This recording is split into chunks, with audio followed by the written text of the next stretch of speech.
You do chia seeds. Put a little bit of chia seeds on the bottom of a bowl. Then milk. Then you put a little milk on top. Oh my god. And you put a little, what was it? Syrup? Syrup. Like your pancake syrup.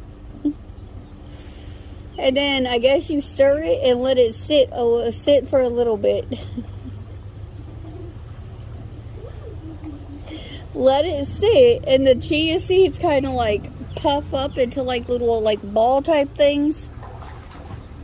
So I'm eating chia seeds. That's why it's called chia pudding. No! I